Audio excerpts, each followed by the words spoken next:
Good day and welcome to another episode of Drew's Book Reviews. Today we get to review a book that was sent to me as an advanced reader copy by Mr. Brad Hanson on his book, The Secret Eye. So I will make sure that I link below where you could buy this. I guess on Amazon is probably the link I'll use, but I'm sure that you can find it at other book retailers as well. This was sent to me for a honest review, so thank you so much. If you want to know what I have to say about The Secret Eye by Mr. Brad Hanson, stay tuned because that is coming right up here on Drew's Book Reviews.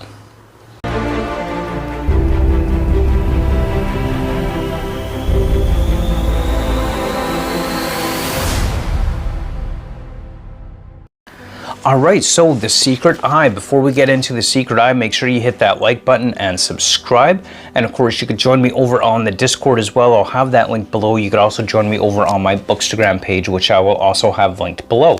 So make sure you check that out. So this is a self-published author written by Mr. Brad Hanson with regard to The Secret Eye. So this is a World War II historical fiction book that takes place on the Pacific Ocean and the Navy battles surrounding World War II between America and Japan.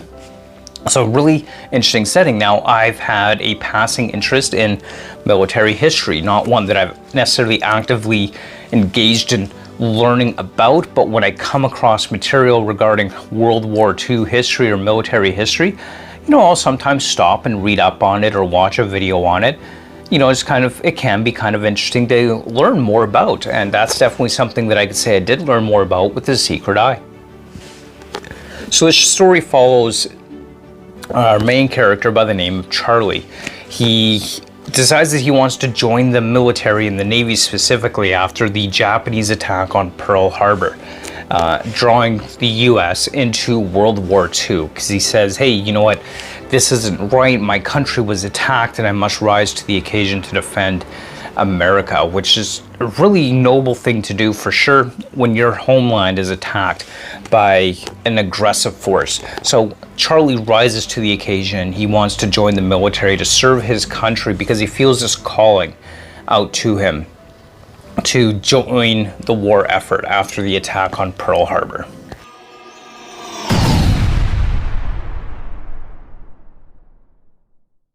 And I could definitely say that if you are a World War II buff, if you like military history, this is probably a book that you're going to enjoy. Especially as you learn more about the different ships of World War II, the different types of planes that were used, the technology that was being developed.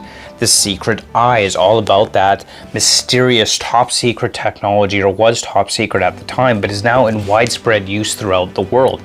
And, maybe this is a spoiler alert.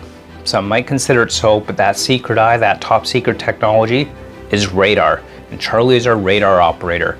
So we kind of follow him throughout his Navy career during World War II as a radar operator, and his role in helping to defend America from the Japanese invasion force that they were fighting out on the Pacific Ocean throughout World War II.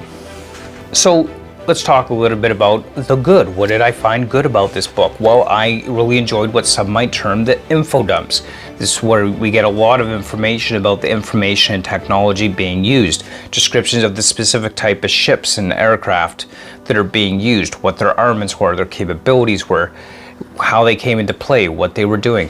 So the info dumps is something that I personally found very helpful with this book. I enjoyed that aspect of it because I don't know a lot about the technology used in World War II. I don't know a lot about what types of planes there were, what their armaments were, what kind of bombs they were carrying. I don't know that stuff when it comes to World War II. So having that info dump in there kind of really helps set the context and envision what we're talking about with respect to the book, the setting, the story, and what's going on there. So I did enjoy that aspect of this book. Even if it got kind of technically descriptive, I kind of enjoy that thing in the right setting in a book, and that worked for me with this book.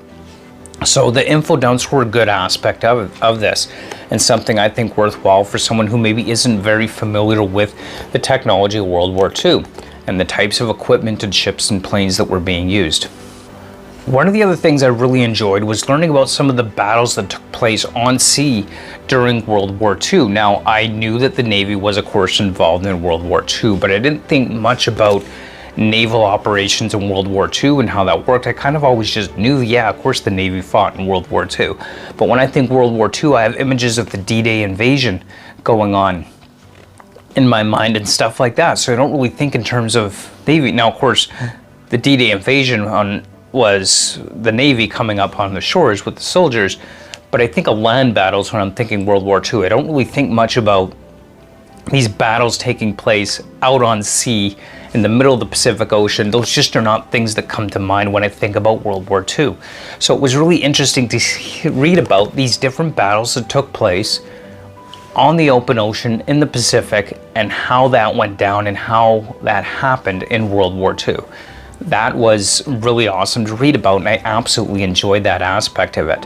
One of the other things that I really enjoyed with this book is the story of Charlie specifically. He was probably actually the only character that I could really feel I cared for in this book, to be completely honest.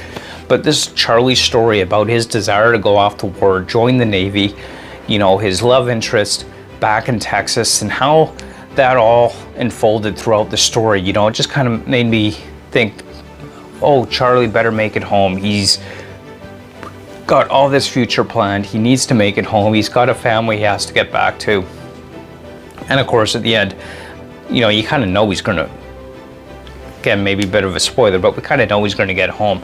As Mr. Hanson said, that these stories that he tells in this book are inspired based off of actual stories from his family who fought in World War II. So that's where it's inspired from. So those are kind of the aspects that I really enjoyed with this book, and I thought were really good, that I absolutely enjoyed and made for interesting, fun, entertaining read. However, this book does have some drawbacks for me. It's definitely, I gave it a 3-star review on Goodreads because, you know, it's one that I enjoyed overall, but it's not something that I would say is amazing, great, or fantastic due to some of the drawbacks that I found with it. As I mentioned, other than Charlie, none of the other characters really cared for. They just were kind of side characters that were there in the story. A lot of this story was very much a plot-driven story, kind of telling the story of the naval battles of World War II, mainly from Charlie's perspective, of course, but there really wasn't a lot of character-driven storytelling in this book overall. And I'm very much a character reader. You know, a good plot is great. There's nothing wrong with that. It can make for a fantastic story, and there are many books with a great plot.